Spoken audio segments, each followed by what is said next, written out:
Welcome everybody. Another Metal Monday. Sitting here with Brett. How you doing, man? Doing well, bud. Yourself? Doing good. I had a good weekend. Our last weekend with the kids before they start school, at least, and it was fun. I like it. I celebrated my in-laws' 50th wedding anniversary this weekend. That's a milestone. It's right a big there. one. Yeah, we had a great time. Good. I was the DJ. I heard you Yeah, killed it. I killed it. Killed it on the DJ. Made the playlist and pushed play. I actually pushed shuffle and then pushed play. Oh, see, you mixed it up. I had a mix. You know, some Clint Black, some Bob Marley, some Doobie Brothers. No, Too Short. No, the crowd. It wasn't your party. Yeah, No. the crowd was not. My son, my oldest boy, was like, yeah, I think he would have thought that was all right, but my in-laws weren't going for Too Short. One thing we did with the kids this week, which I think would be good for people to try, is we did one of those escape rooms. My oldest daughter, she's 15. She loves them. She's been hounding us to do them as a family for a long time, and we had a coupon, so we did you it. escape? 3 minutes left, man. We made it, and we only try to kill each other a few times. It gets a little nerve-wracking in those things. But, but we did it. Everyone contributed, even our youngest, who was like pretty nervous about getting yelled at and making us fail. Yeah. But it was a blast, man. So it was good times. Well, anyway, into the market. We're down about 7 cents on copper today.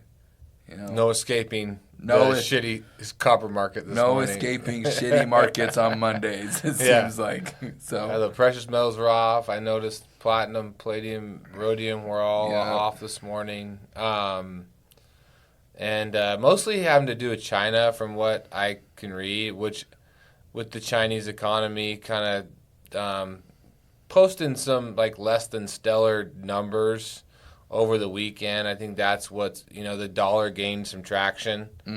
And so a combination of a potentially weaker Chinese economy and the dollar gain strength is never good for the commodities business. But it's going to be one of those deals. It's like it's the news cycle. I mean, one day it's the worst, the next day it's the best. It just kind of depends on.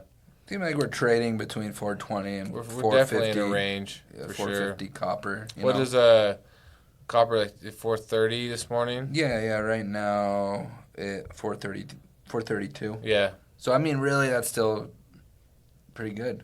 Pretty good. Yeah, it's not. It's not. If you're over $4 copper right now, you're in pretty decent shape. The problem is, and I think what some people are starting to see out there is. The reason that copper is able to hang where it's at is it's a supply.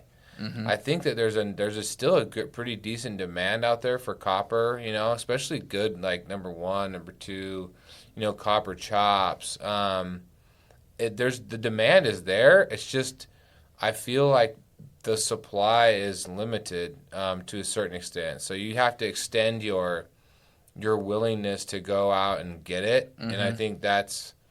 Obviously, like why we developed Copper Reclaim was because we knew that we didn't want to wait for our customers to make, or even potential customers to make a decision. We wanted to add one more layer of service to kind of help, create that,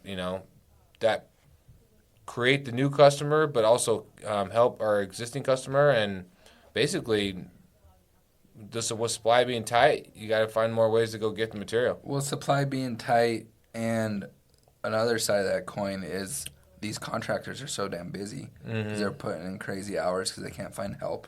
Yeah. So they don't have time to go recycle it. So if we can go to the job site, recycle it on the job site, and weigh it, pay it right there, it just covers all the bases, and they can keep working, and it doesn't sit in a utility trailer or a garage for 6 months till they get a free day. Yeah, and it's not even a plug for Copper Reclaim per se, as much as it's just saying that when you right now you win by getting creative and finding ways to get material in the door. And I think that's one way that we've got creative with our business as a whole. Is just said, hey, we're willing to go the extra mile. And I think eventually, and whether the contractors are busy or not, you're also now kind of pushing the envelope of what's possible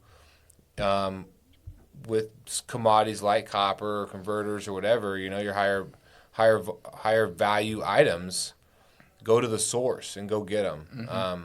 And that's kind of how we've built our business, is just customers service. Yeah. I mean, I think that's how most successful scrapyards have done it. You gotta have service now. The material is not just gonna show up. Yeah. You gotta have service. You gotta take care of your customers, because if not, they'll just go somewhere else. And if they do show up and you treat them like shit, they won't. They'll go somewhere else. So I mean, it's service on the front end and the back end. I mean, it's all the way around. You got to take care of them. But as far as metal this morning, it is what it is. It's aluminum, nickel. They're kind of flattening it out a little bit. Aluminum's strong right now. I'm seeing some crazy prices come across the board on some items where I'm like, oh wow. But it feels like that we're still in a good run. We're still in a feel like it's taking a breath. In a few weeks, we'll know what Ferris does in September.